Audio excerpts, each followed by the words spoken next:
Now you're probably thinking about getting a continuous glucose monitor or CGM, and you're like, which brand should I buy?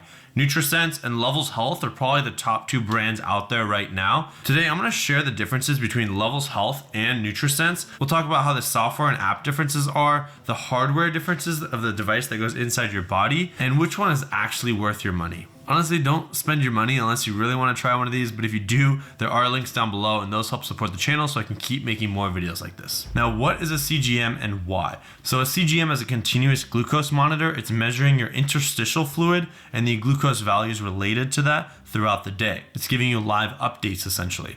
And why? I think the argument is that if you can measure your glucose values, you can start to understand how your food, your sleep, your stress, and everything else impacts your energy levels, your focus, your ability to feel good and productive throughout the day. Now, first is the hardware. So most of the devices are built to go in the backside of your arm. Some of them can be on your stomach as well. One of them will stay in for 14 days, whereas the other option will stay in for 10 days. The real-time streaming actually has a transmitter that you want to keep and reuse up to 90 days. So it's just about not losing that transmitter, because I have given one of these to my roommate and he lost his transmitter. What's nice about the Dexcom, which is the real-time streaming version, is it automatically integrates with Apple Health. So that's just the nice thing to have. I do know that Nutrisense integrates with Apple Health, but Levels does not yet. And one of the differences between Levels and Nutrisense is that Levels offers a wider option of type of hardware that you can order. So neither of these companies make the hardware. They actually just develop the software and the app that builds upon the data. But how they integrate and the type of hardware that they use is slightly different. What I do like about Levels is that they actually provide a lot more choices where you can get Bluetooth streaming data, so I don't have to physically scan it using NFC, which is near field communication, which requires me to actually pull up the app, press the scan button, and then actually scanning it on my arm. It's not perfect, there it is. I do prefer the Bluetooth real-time streaming options because all I need to do is make sure that my phone is within relative close distance to the device on my arm, and it's going to automatically send that data. The issue with the scanning version is that after 8 hours, it can't store any more data. So for example, last night I slept for 10 hours and you can see I missed a little bit of data there. I scanned a little bit too late in the afternoon today, so I missed some of my morning data as well. There were times early on where I got kind of stressed out. I'd wake up in the middle of the night because I was like, I need to scan or else I'm going to lose some data. You don't want these devices to stress you out because that's going to ruin your health. So make sure whichever device you get, you're okay with potentially not getting all of the data, but it will burn a little bit more of your battery. This is the Nutrisense unboxing. I'm going to show you what comes in the box. They just sent this to me, so let's open this bad boy up. Inside, you're going to have Freestyle Libre Abbott sensors, and then inside the box, you're also going to have instructions from Nutrisense in terms of how to use the sensor. That's essentially what's in the box. Usually there should be active covers. I think there's none in here, but maybe they're inside the box. I have these at home. This is the Freestyle Libre. The newer generation ones do offer Bluetooth, but this one is purely NFC, so I can't wait once they start using the newer options. All right, this is the Levels CGM uninstall process of taking this out. If you can see right there, it shows that it says replace sensor now. That's what's going to show in the Dexcom app, and it gives me warnings like 2 hours before that, hey, your sensor's expiring in 24 hours and 2 hours, and then boom, no data will be shown. I can tap OK. Once I'm ready, I can do the whole new sensor process as I've done before. But now we're going to remove this. So the active patch is stuck onto my skin. I prefer to shave because some hair will grow, and now it's going to pull on the hair. But I gently go around slowly, and then I slowly pull it out. Oh, and that's what it's going to look like.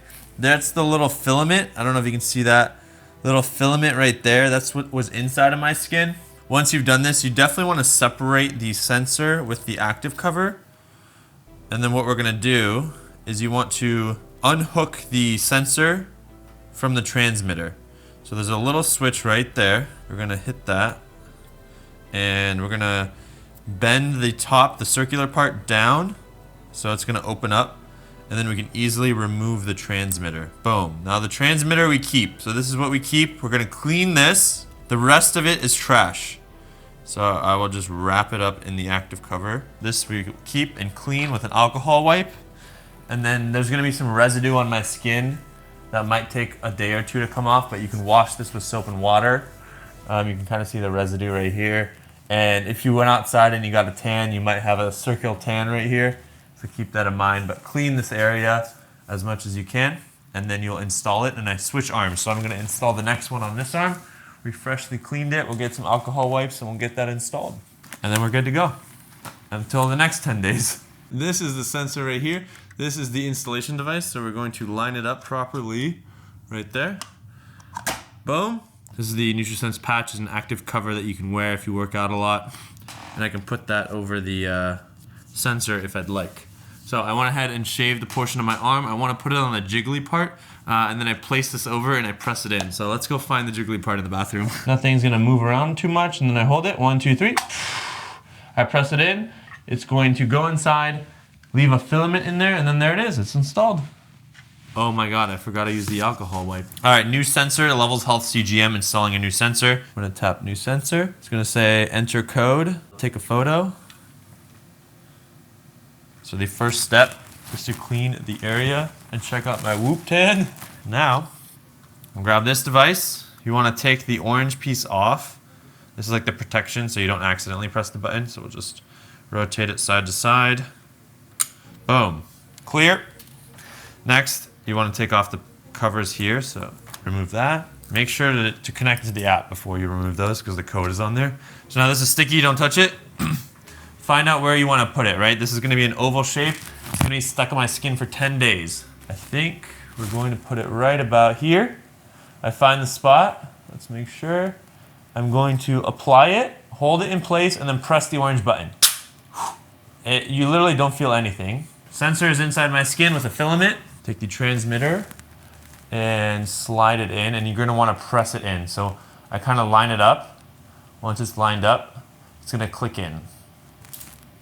I'm going to tap start sensor, and now it's going to warm up. So sensor warm up is going to take 2 hours. We're not going to have it working until 2 hours from now. I've put the center part is not sticky, so I'll put that over the sensor, and then I'll slowly do the inside. So now the hardware is installed. We are officially a cyborg, and now we just have to wait for the software to boot up, and then we can start testing. Oh, make sure to throw everything away. So the next step is we want to activate this. I'm going to pull up the Nutrisense app, and I'm going to go ahead and tap the settings, sensor, activate new sensor, hold it near, so I'm gonna hold it right here. It's gonna give me a check mark and vibrate. Boom, great job. Your CGM is successfully activated. Make sure to scan it at least once every 8 hours, because if you don't, you will lose some of that data. It can only hold 8 hours of data at a time, and then you can begin scanning your sensor in 1 hour, continue to the app. So now it's activating. If I wanna do a manual calibration, which I highly recommend, you can do that right here. I would recommend doing that in the morning when you're fasted. Do a blood finger prick and then enter that information right here. This is a Libre 1 manual scan, and we're good to go. And I turned on integrations, Apple Health. I made sure that it's on so that way when I go to the Nutrisense app, it's gonna write my blood glucose. I just think that's really important because then I can have other apps access it. So that's another thing to make sure is activated. Once that's done, for most of them, there are ways to calibrate the device. You cannot calibrate inside the Levels app. For example, Dexcom, you can calibrate it inside the Dexcom app.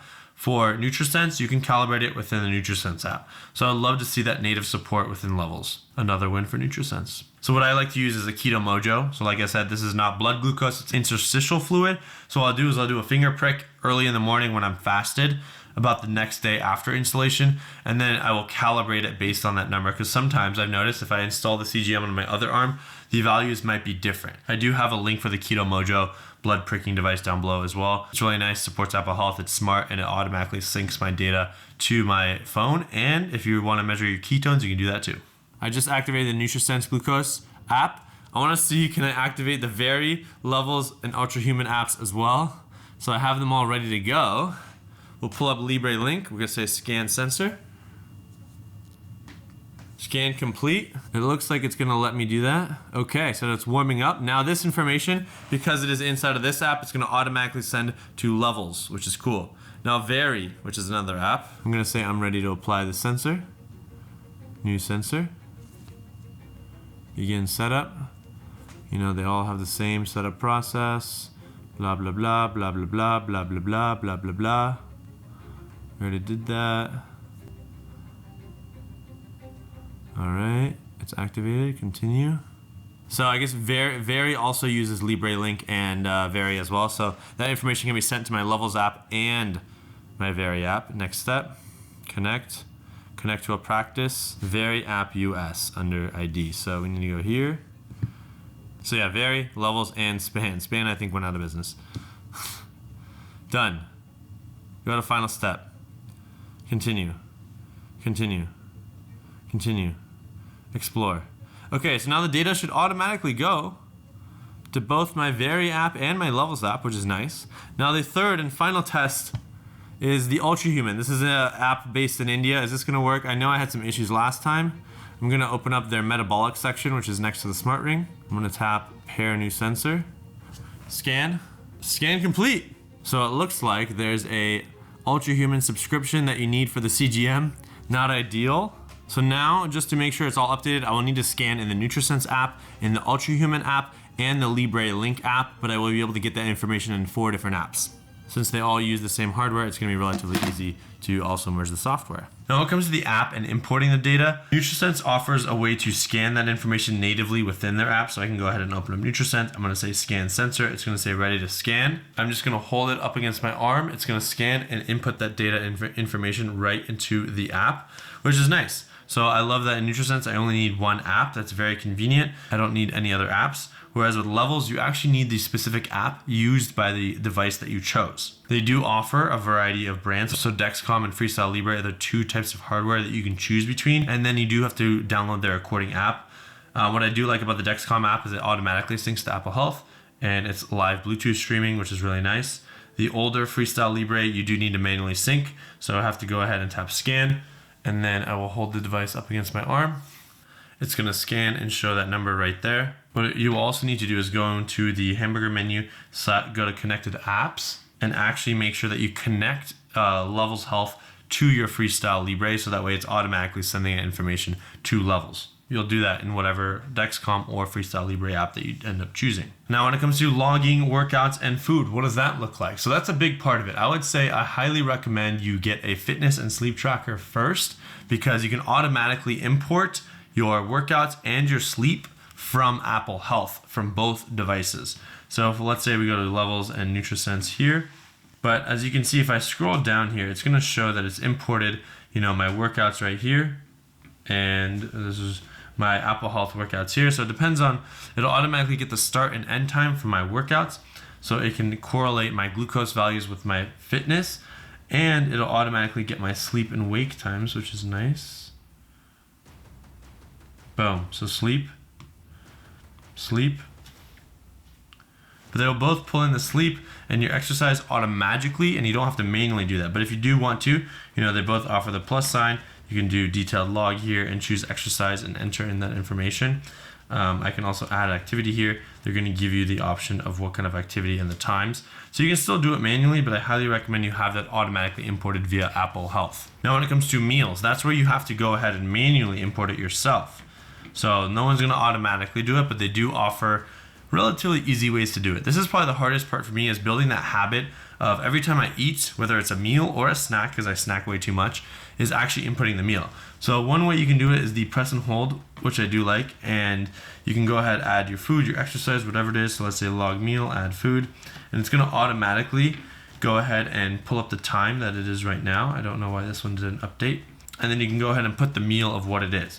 Both of these apps are starting to develop more kind of like AI features, where they can look at the photo you took and try to guess what might be in the food. Like I put it in turkey and it showed like turkey gravy as one of the options. They start to guess kind of the nutrient levels of each of the things that you put in based on the text or the photo. So it'll say like calories, the amount of magnesium, whatever it is, which is kind of nice. I do love that Nutrisense does offer the option to scan a barcode, kind of like I would in MyFitnessPal. I would love to see that inside of Levels. I think anything that makes it easier for me to input food, right? I don't want to think about it. I think the easiest way would be to take a photo. It automatically figures it out, whether it's a barcode or the meal itself. But here I do need to put in a little description. I can change the time. Let's say I forgot to put in a meal. What I do like about the Levels app is I can go ahead and tap the photo, and let's say this was my meal right here. It's going to actually update the time, right? It used to say 5:30 to the actual time of that photo. So as long as I take photos of my food, I can easily edit it. Right, I can tap next, and now it's like my food log is complete. If there's certain recent things that I eat consistently, both of them offer the option to go to your favorites, right, and automatically add that stuff in. It makes it super fast, super easy.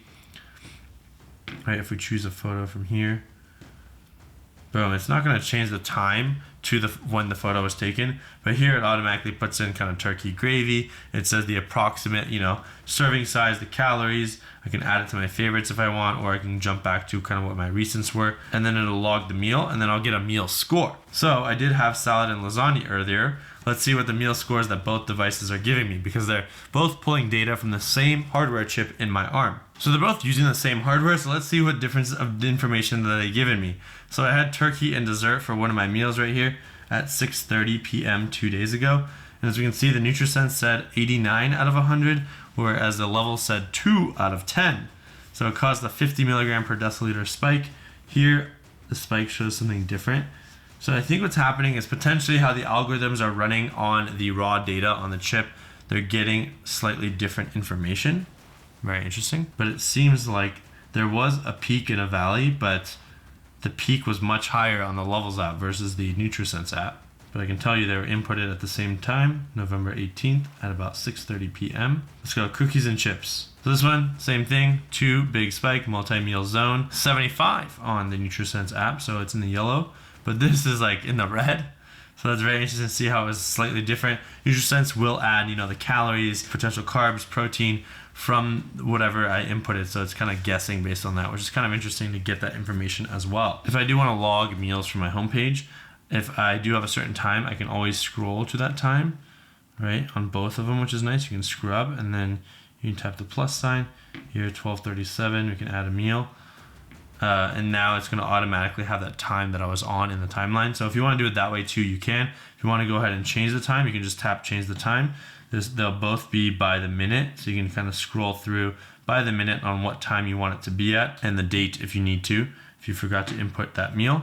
So that's really nice. It's just a process. It does take maybe 30 seconds to a minute. So just keep in mind that you have to start developing this habit of actually inputting your food. I think the most important part of understanding how does your food, your sleep, and your lifestyle impact your glucose levels is by inputting your food into these apps. So they need to be very easy and efficient, and you need to figure out which feature and way of getting there is easiest for you. So one thing I love about the Nutrisense app is it will remind me when I haven't scanned in a while, right? You need to make sure you scan at least every 7 hours and 59 minutes to make sure you get all of the data. What I do love about the Levels app is they will notify me, when my meal score is ready, which is really nice. So I can tap it and see, what was my meal score for that specific meal. And it'll give me notifications when it detects a glucose spike. So let's say I forgot to input my meal or I'm randomly having a glucose spike, Levels will notify me and say, hey, do you want to add a log? Or what do you think happened here? And I think that's the most valuable when it comes to my behavior is really bad at logging food. If I can have an app that can nudge me or notify me when something went wrong, then I'm like, oh yeah, 2 hours ago I just ate cake. Let's log that real quick. It helps get me back into the app much faster. Next are the app insights. So how do they actually drive behavior change? And do they? So they're very similar in terms of how they show the graphs. They might just be slightly different, but the kind of insights lay right here. So I'm gonna get like a daily average of average glucose from each app, kind of like a daily summary potentially, and then I can slide to see, oh, am I hitting stable meals on Levels? Do I have stable hours? Very similar to like the circles on the Apple Watch. Am I completing my certain goal? So some of the biggest things that I've learned in terms of what I need to do is get enough sleep, right? If I don't get enough sleep, I know I shouldn't have chocolate cake or lots of high glycemic index foods. If I don't get good exercise in the morning, that's another factor that can actually impact my glucose levels throughout the day. So these are kind of like baseline habits that I know if I do these things, I'm gonna have more steady glucose levels throughout the day. Some other things that I've learned is if I walk after a meal, if I minimize stress and the time of day can impact my glucose levels. So I know if I want to break the rules, right, it's totally fine to eat something unhealthy as long as it's intentional. I try to make sure my other habits are in optimal state. So I'm not breaking too many rules at the same time. If I got a bad night's sleep, I'm really stressed and I can't walk right after that meal, I'm not going to have that really nice juicy brownie. From an insights perspective, I think Levels does make it a little bit easier to absorb in terms of what's going on because it's kind of like super simple, it's a little friendly, whereas Nutrisense can get super detailed. If you want super detailed information, I can go to the Insights tab and it's gonna get really deep in terms of the information. I do like that the charts are kind of like green, yellow, red, so that's helpful to understand. And it just like dives in super deep.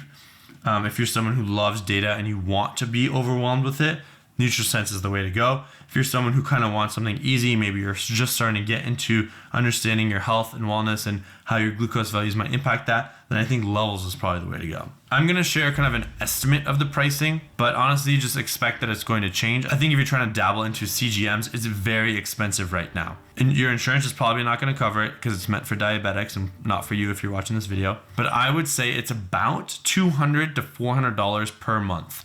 And that includes getting the hardware every month, and then usually the app software subscription, which can just depend on, how many months you get it, what variation, and what they're testing at that time, is pretty freaking expensive. And then if you're someone who just wants to save money and live vicariously through this video, then what I would do is subscribe and turn on notifications down below, leave a comment and say that you appreciate me. Follow me on Instagram and X at ShermanShares. Since you enjoyed this video, go watch my video where I compared all of the continuous glucose monitors out there. I'll make an updated video soon. I also have a guide if you did buy the Levels Health one, where it's going to cover all the features and settings. It's going to dive deep into everything.